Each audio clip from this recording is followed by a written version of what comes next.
Bonjour les amis, c'est Aurélien, bienvenue sur la chaîne Frénétique Business. Aujourd'hui, on va discuter d'un sujet assez grave qui est le sujet du burn-out de l'entrepreneur. Je te cache pas que le mot burn-out me met un petit peu mal à l'aise parce qu'il n'est qu'un mot sur un mal en fait, sur une souffrance qui est beaucoup plus profonde pour moi, qui est la solitude de l'entrepreneur. Je te cache pas que quand j'ai lancé cette chaîne YouTube, je l'ai fait en partie, même je te dirais en grande partie pour cela, parce que c'est une situation que je connais. Je ne vais pas dire que je la connais bien, mais en tout cas, j'y ai été confronté. J'ai été confronté et je la côtoie, je la vois et je trouve qu'on n'en parle pas. Il faut savoir qu'aujourd'hui, il y a des suicides, il faut dire les choses telles qu'elles sont. Il y a des suicides, pardon, chez les entrepreneurs. On dit qu'il y a un agriculteur tous les 2 jours ou 3 jours qui se suicide dans son exploitation. On n'en parle pas, tu vois? On parle beaucoup, de la limitation à 80 km/h, mais on ne parle pas de ces sujets qui sont beaucoup plus profonds, tu vois? Qui Enfin, il y a des mots dans ce pays sur lesquels on ne veut pas voir. J'ai l'impression qu'on essaye d'y mettre un peu une chape de plomb. Et bah, ce sujet-là en fait partie. On pourrait parler de plein de choses, mais on va parler de ce sujet-là en particulier, puisque c'est un petit peu quand même le thème de cette chaîne, le business, tu vois, et essayer de voir comment on peut accomplir un entrepreneuriat autrement. C'est le mot-clé, hein, entreprendre autrement, c'est vraiment ce qui permet, bah, de sortir de ces situations de souffrance forte. Et donc je m'adresse à toi si tu es dans cette situation-là. On va essayer d'en parler et puis de voir un petit peu quelles sont les pas solutions, mais en tout cas la les premières prises de conscience que tu dois avoir face à ta situation. Et la première prise de conscience que je viens de t'évoquer, c'est la solitude. Cette solitude, elle est intrinsèque à l'entrepreneur naturellement. Parce que quand on entreprend, on mène un parcours de vie personnel. Il n'y a personne d'autre que toi qui peut marcher comme tu marches. Il n'y a personne d'autre que toi qui parle comme tu parles. Et il n'y a personne d'autre que toi qui va entreprendre comme tu entreprends. L'entrepreneuriat est quelque chose de difficile puisque on n'y est pas habitué à l'école. Il n'y a pas de bonne ou de mauvaise solution. Il y a des solutions qui marchent plus ou moins bien. À l'école, on nous apprend, de- il y a le vrai et le faux, mais dans le business, il n'y a jamais de vrai vrai et de faux faux. Il n'y a que des solutions qu'on essaye d'améliorer. Il n'y a que des situations qui sont toujours, on a toujours les problèmes, on a toujours les problèmes qu'on n'attend pas. On a toujours les problèmes aux endroits où on ne les attend pas. C'est-à-dire qu'on se prépare, par exemple, au système incendie, à la sécurité incendie, on ne sera peut-être jamais confronté à l'incendie. Et puis, le problème qui va faire que ta société va mal est un problème que tu n'as pas attendu. On se prépare pendant des années et des années, et des mois et des mois, et des jours, et des heures sur des problèmes qui en fait n'arrivent quasiment jamais. Et les problèmes qui nous arrivent sont très souvent des problèmes que l'on n'a pas anticipés. Mais ça, c'est une réalité pour tous, ce qui n'est pas forcément le cas dans le salariat. Dans le salariat, comme tu es sur des rails, c'est beaucoup plus facile. Toi, comme tu es entrepreneur, tu es toujours dans l'incertitude, dans l'inconfort personnel. Et cet inconfort devient une habitude.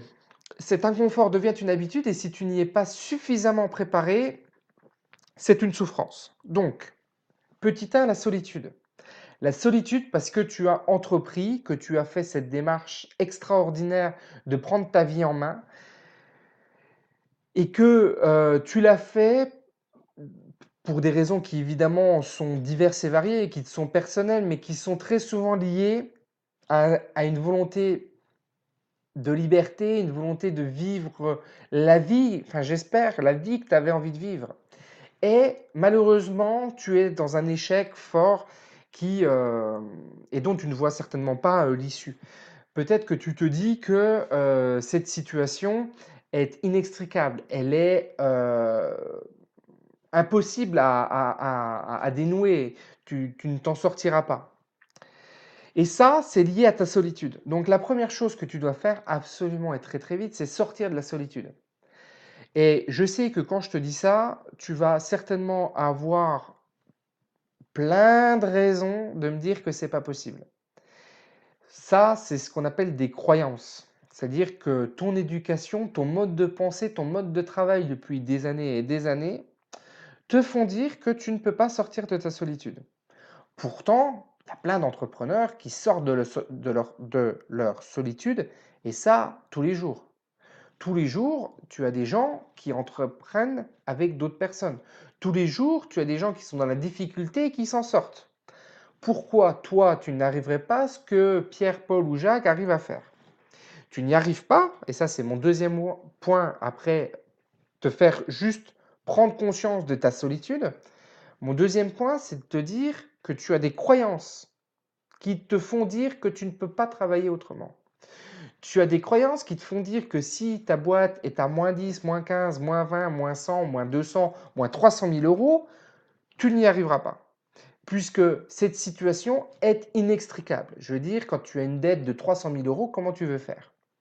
C'est sûr que si tu adoptes ce mode de pensée, tu es bien d'accord avec moi que les solutions que tu auras ne seront que des solutions qui conduisent à la passe, puisque intrinsèquement, intérieurement, psychologiquement, tu penses que ta situation est inextricable. Donc, après sortir de ta solitude, il faut que tu sortes de tes croyances.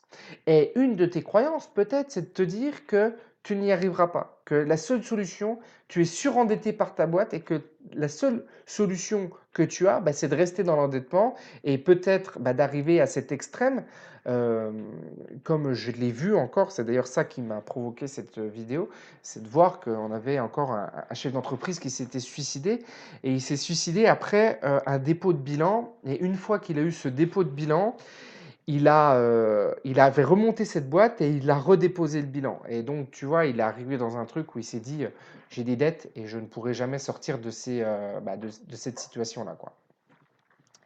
Et malheureusement, c'est un raisonnement, je suis désolé de le dire, qui est forcément erroné. Il est forcément erroné puisque tout problème a sa solution. Et quand je te dis ça, je te donne pas comment dire? Je te donne pas une perspective d'avenir, pour te donner une perspective d'avenir, mais c'est parce que vraiment je le pense. C'est-à-dire que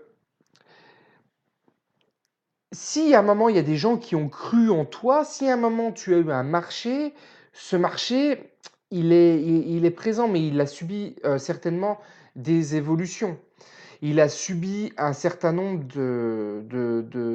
enfin voilà, il y a un nouvel environnement, tu as peut-être des concurrents, tu as peut-être des évolutions réglementaires, tu as peut-être une lassitude de ta clientèle sur ton marché qui conduit au dépôt de bilan. Il y a peut-être aussi un autre problème, c'est que tu es incompétent en gestion et que cette incompétence en gestion te conduit au dépôt de bilan. Donc, en sortant de ta solitude et en sortant de tes croyances, le troisième truc que tu dois faire, c'est identifier. Non, tu dois faire identifier les problèmes de ton entreprise. Donc, tu dois te faire accompagner. Indispensable, indispensable. Et tu peux te faire accompagner. Alors, je connais mal les dispositifs d'accompagnement, je sais qu'ils existent. Tu peux te faire accompagner par des gens comme moi qui ont de l'expérience dans le business, c'est-à-dire te faire mentorer à travers des associations type CJD, type regroupement d'entrepreneurs. Tu peux aller voir les chambres de commerce, mais dans tous les cas, tu dois avoir une lecture qui n'est pas ta lecture à toi, mais qui est la lecture de quelqu'un qui est extérieur à ton entreprise. Parce que tes croyances t'ont fait croire beaucoup de choses pendant des années et t'ont fait aller dans le mur. Ta solitude et tes croyances te font aller dans le mur. Et comme tu ne te fais jamais accompagner, comme tu n'as pas de vision extérieure à ta propre entreprise, tu es dans le mur, forcément. C'est logique en fait. C'est logique que tu sois dans cette situation-là si tu es seul, si tu es dans tes croyances, et donc tous dans nos croyances, mais il faut voir jusqu'à quel niveau tu as conscience de tes croyances, et si tu ne t'es jamais fait accompagner, jamais. Moi, dans tous les business que j'ai toujours eu beaucoup d'avis extérieurs. Beaucoup trop peut-être, mais dans tous les cas, j'ai toujours des avis extérieurs. que je prends de gens qui ont plus d'expérience que moi sur le domaine précis dans lequel je veux m'améliorer ou là où j'identifie mes difficultés. Et c'est quelque chose que tu dois faire. Et évidemment, c'est très facile de dire ça. C'est très facile de te dire que tu dois faire cet appel à un conseil extérieur alors que tu n'as pas d'argent. C'est un paradoxe qui est délicat à manier et évidemment, encore une fois, chaque situation est particulière et pourtant, moi, je te dirais que l'euro que tu dois investir, tu dois l'investir là-dedans. Et peut-être que la solution in fine, c'est de stopper, c'est de breaker et puis que ta dette personnelle doit être retravaillée pour trouver une nouvelle solution et que peut-être tu vas devoir arrêter ton activité. C'est peut-être la conclusion qu'il faudra tirer. Mais cette conclusion, tu ne peux pas tu ne peux pas tirer que toi. Tu sais, ces émissions euh, de remise à niveau de business, alors il y en a une qui est très connue, qui est Cauchemar en cuisine, où là on remet des gens sur les rails, mais tu vois que très souvent des gens qui sont quand même empêtrés dans des situations, on arrive à les relever.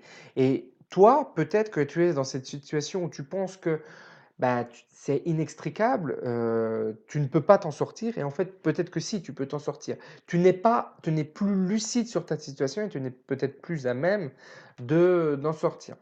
Le burn-out, tu vois, comme on l'appelle, c'est un excès de travail, mais c'est pas ça en fait, c'est une surcharge mentale de travail.